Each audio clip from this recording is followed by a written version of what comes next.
메리 크리스마스! 우리 옆에 있는 성도들과 함께 환영과 기쁨과 감사로 메리 크리스마스!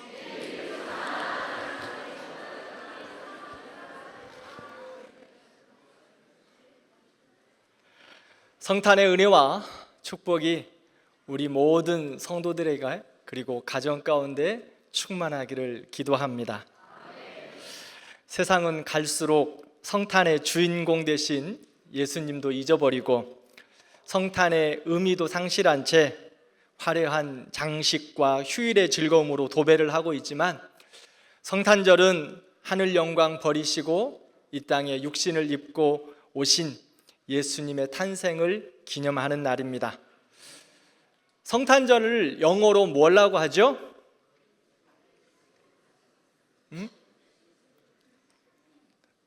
전혀 처음 지금 들어보시는 말을 하는 것 같은데, 자, 우리 주일학교 친구들 성탄절을 영어로 뭐라고 해요?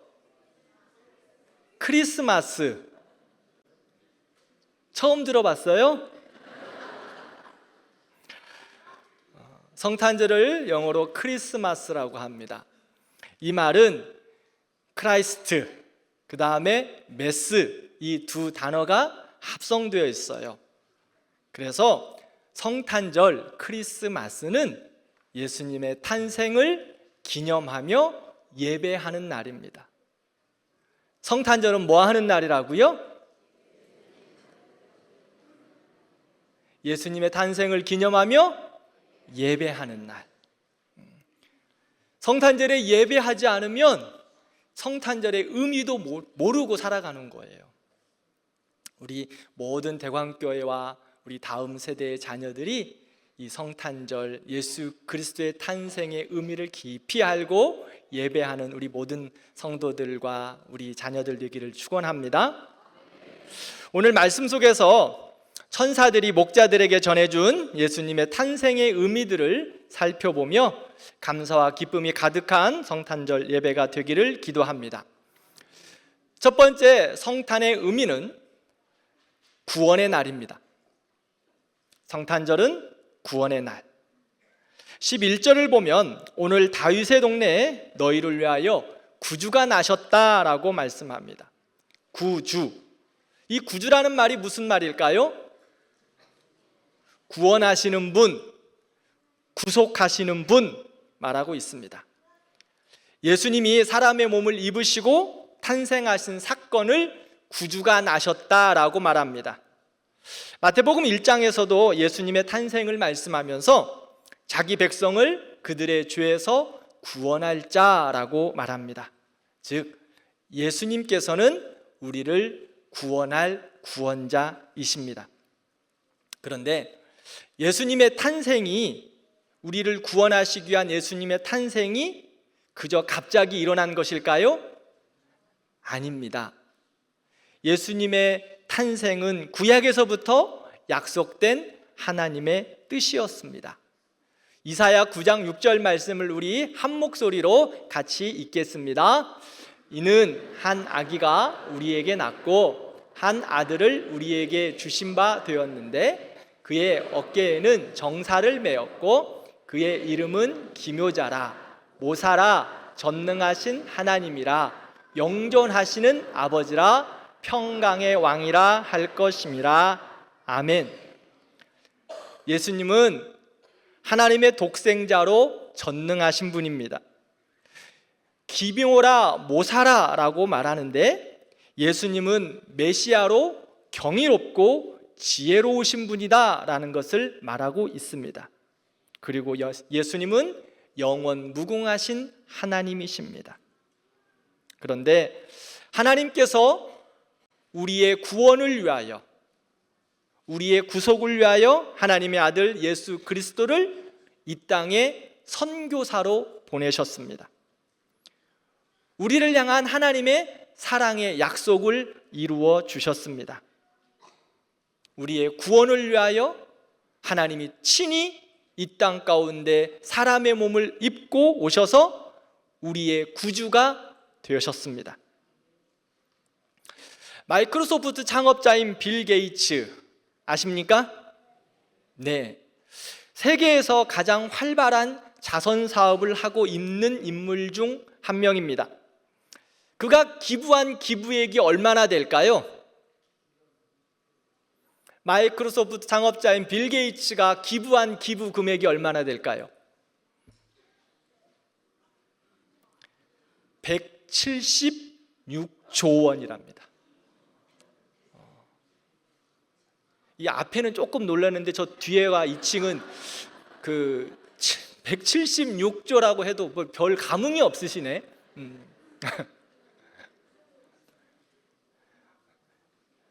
얼마만큼 되는지도 우리가 생각할 수가 없죠. 하여튼 많은 돈입니다.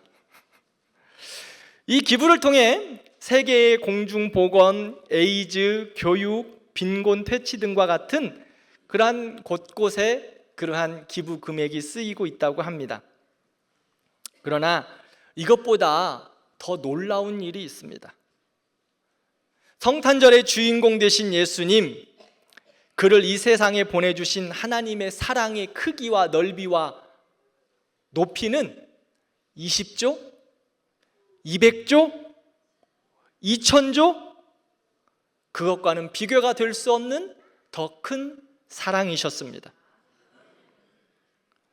인류의 구원, 구속을 위한 하나님의 사랑의 대가가 어떠한 것으로도 비교할 수 없는 것입니다.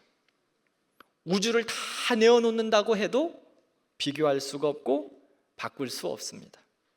그래서 찬송가 304장에는 이렇게 찬양합니다. 그 크신 하나님의 사랑 말로 다 형용 못한다.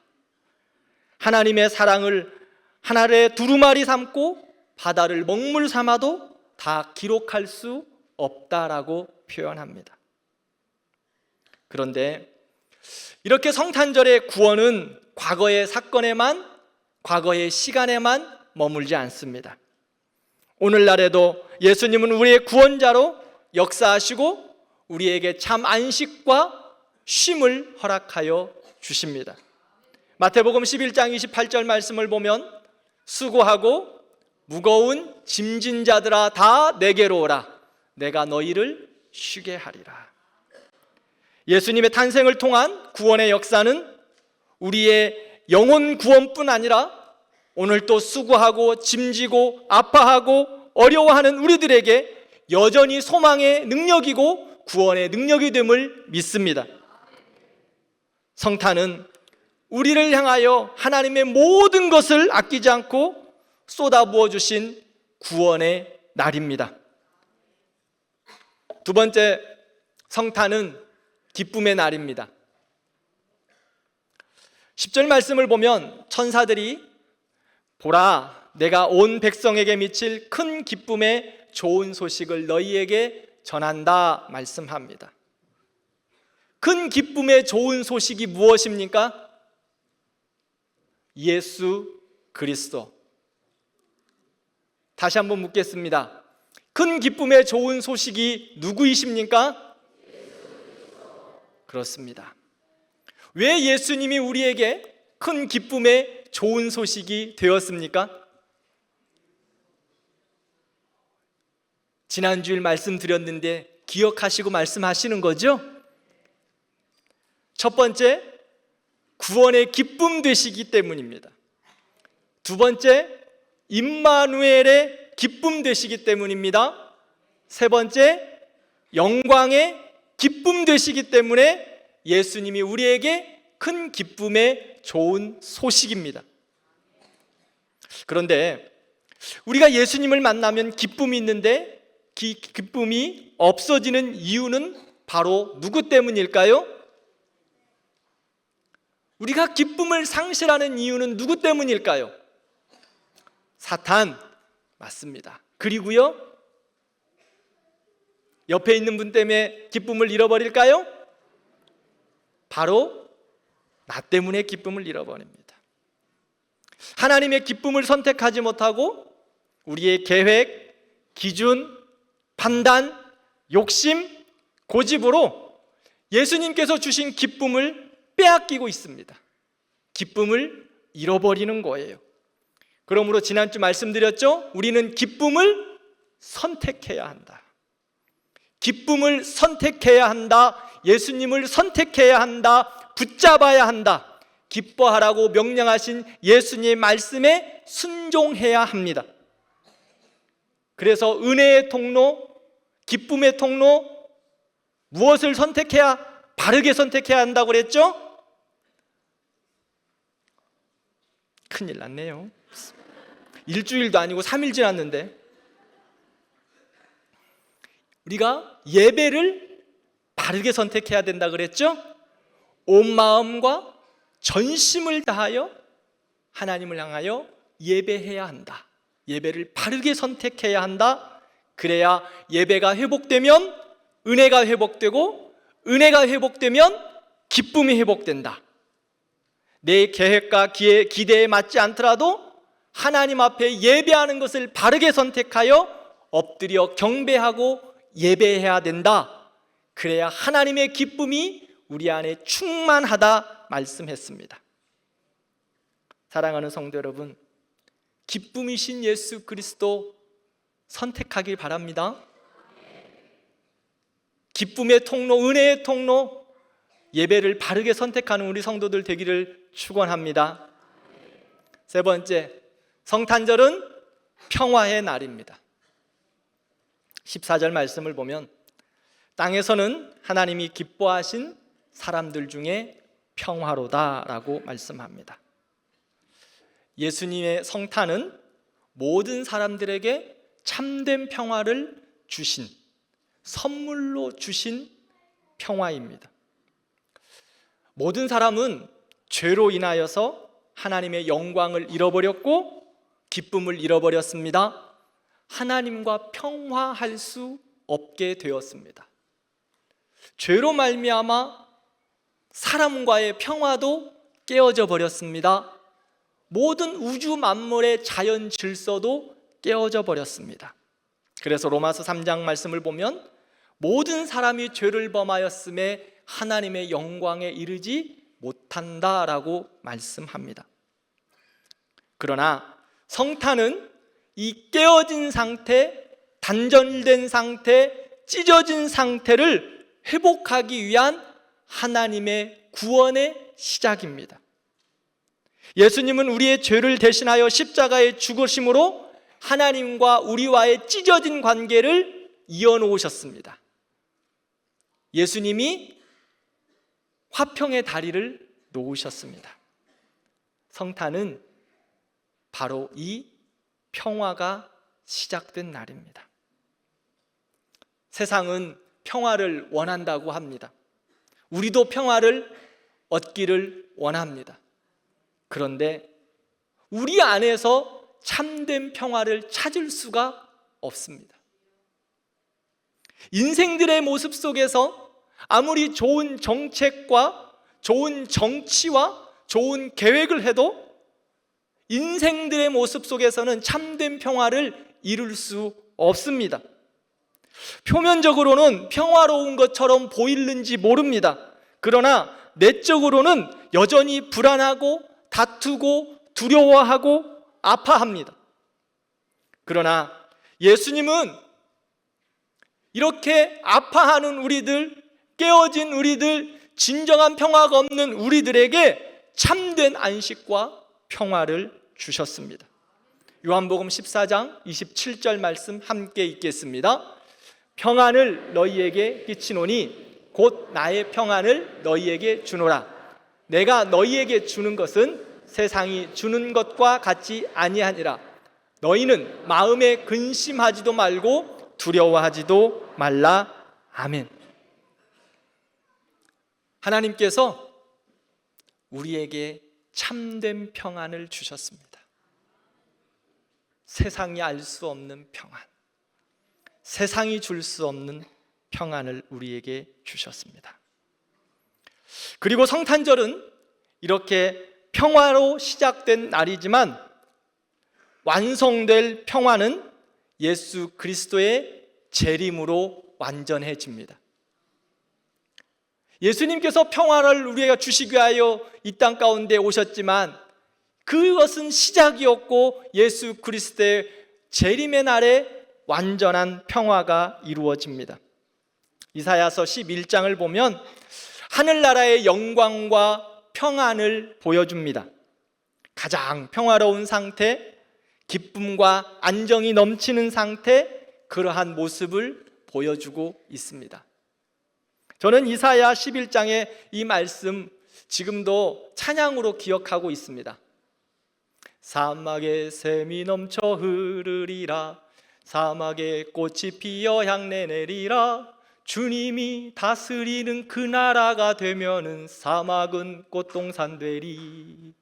사자들이 어린 양과 뛰놀고 어린이들 함께 뒹구는 참 사랑과 기쁨의 그 나라가 이제 속히 오리라. 아멘. 이사야서 11장에 하나님의 나라, 우리에게 임할 완전한 평화의 나라를 이렇게 설명하고 있습니다. 성탄절은 이러한 평안과 평안을 소망하며 완성될 평화를 기다리는 날입니다. 그러면 이렇게 완성될 평화의 날을 기다리며 사는 우리들은 어떻게 살아가야 할까요?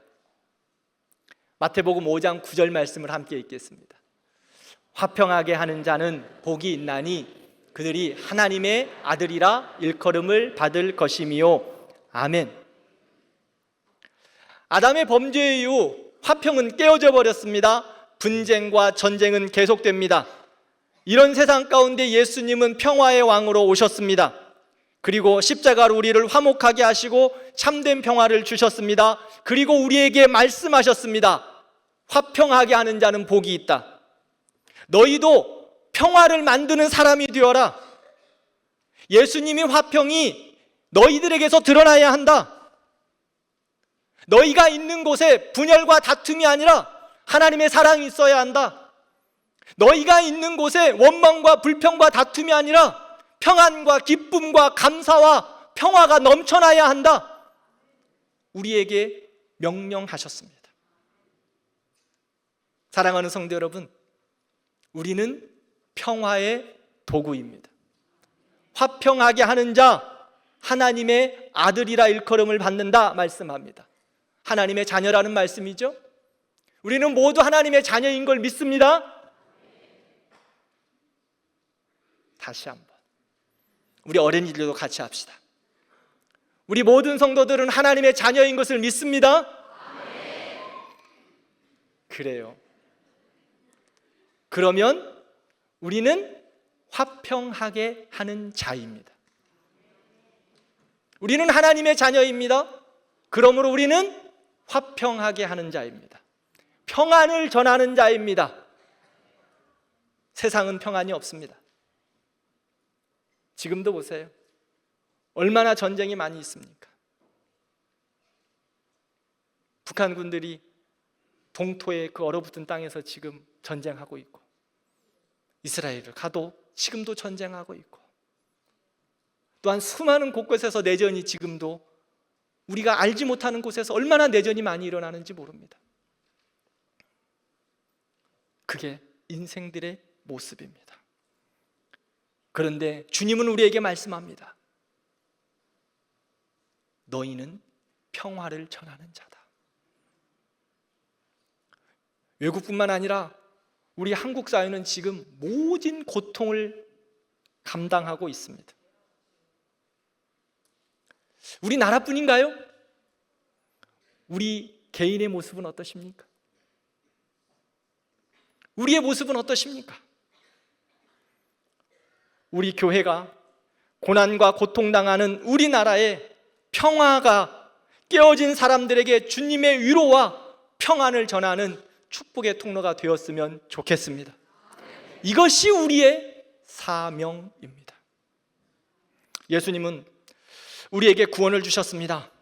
그리고 그 구원의 기쁨을 통해, 구원을 통해 기쁨을 주셨습니다. 그러면 그 기쁨과 평화가 나에게 멈추어 있는 것이 아니라 축복의 통로가 되어 평화를 이루어야 합니다. 이것이 예수님께서 이 땅에 오신 의미입니다. 성탄의 의미입니다. 우리가 받은 평화는 그냥 받은 것이 아닙니다. 예수 그리스도의 피 묻은 복음, 십자가의 희생이 있었습니다. 그로 인하여 우리가 평화를 누립니다. 주님은 우리에게 말씀합니다. 화평하게 하는 자 복이 있다.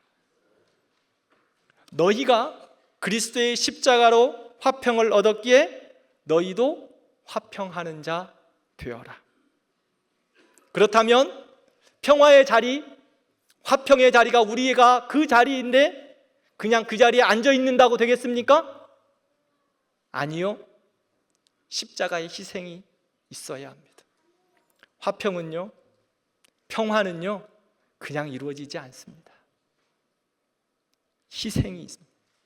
십자가의 희생이 있어야 합니다. 그렇게 희생하며 평화를 이루어갈 때 너희가 하나님의 아들이라 일컬음을 받습니다.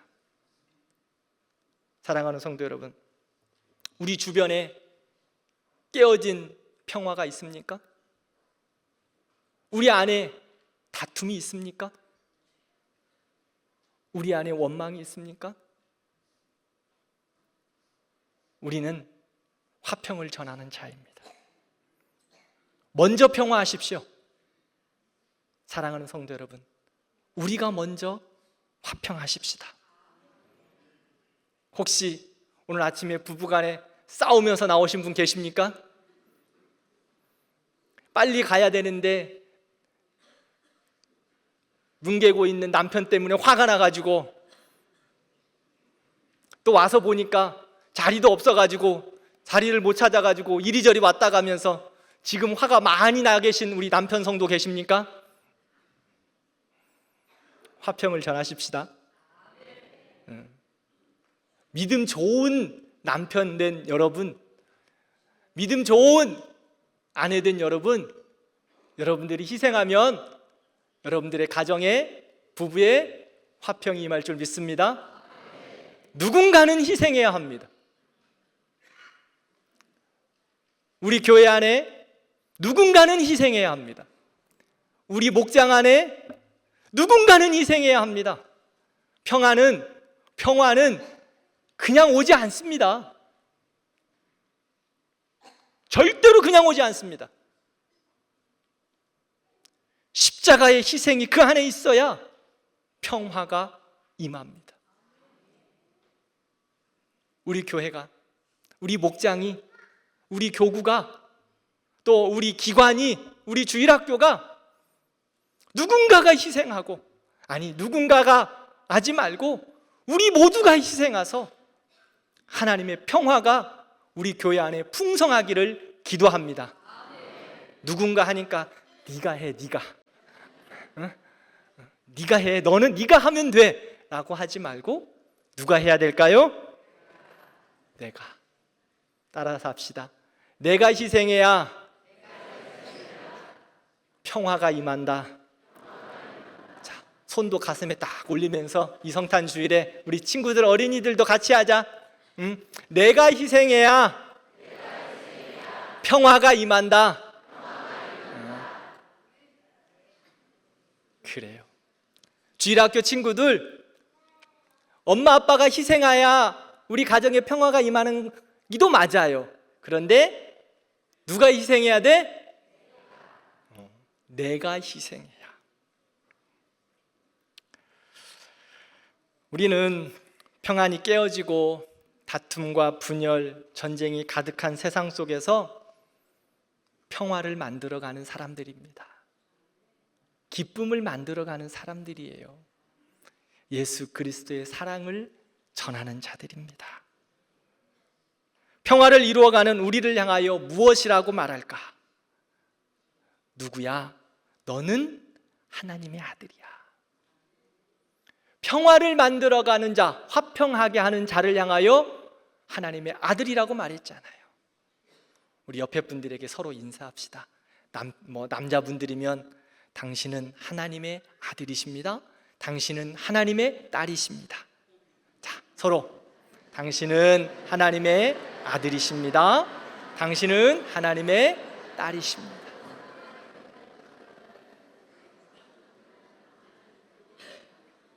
화평을 전하는 우리 대광교회 모든 성도들은 이렇게 하나님의 아들과 딸이에요. 혹이나 마음에 어려움이 있습니까? 그러면 오늘 말씀 듣고 성탄 이날에 꼭 가서 오늘 화해의 손을 먼저 내미시고 평안을 전하는 여러분들 되기를 바랍니다. 혹시나 내 마음속에 누가 지금 답답한 마음이 있는 분이 생각나시나요? 예배 마치고 꼭 전화해 주세요. 문자해 주세요. 사랑하는 누구 축복합니다. 오늘 예수님 성탄절인데 당신 예수님의 마음으로 축복합니다. 그렇게 문자를 전해 주었으면 좋겠습니다. 말씀을 맺겠습니다. 하나님의 구원의 드라마는 기쁘다 구주 오셨네 찬양 부르는 것으로 끝나서는 안 됩니다. 그것은 누구도 할 수 있습니다. 기쁘다 구주 오셨네. 세상 사람들도 캐롤송 부릅니다. 그렇죠? 그런데 우리가 그 하나님의 구원의 드라마에 등장인물이 되셔야 합니다. 그래서 그 구원의 드라마에 하나하나 하나님의 그 성탄의 의미를 실천해 가야 합니다. 우리를 구원하신 주님을 기쁨으로 선택하고 평화와의 왕으로 오신 그 예수 그리스도의 말씀을 따라 우리도 평화를 전하는 자가 되어야 합니다. 그래서 그 하나님의 구원의 놀라운 드라마에 그 드라마가 완성되는 그날 주님 앞에 영광과 찬양으로 기쁨으로 주 앞에 서는 우리 모든 성도들 되기를 진심으로 축원합니다. 같이 기도하십시다. 성탄은 구원의 날입니다. 성탄은 기쁨의 날입니다. 성탄은 평화의 날입니다. 주님, 구원받은 우리가 기쁨을 선택하게 하시고 구원받은 우리가 평화를 전하는 하나님의 메신저들 되게 해 주옵소서. 같이 기도하겠습니다.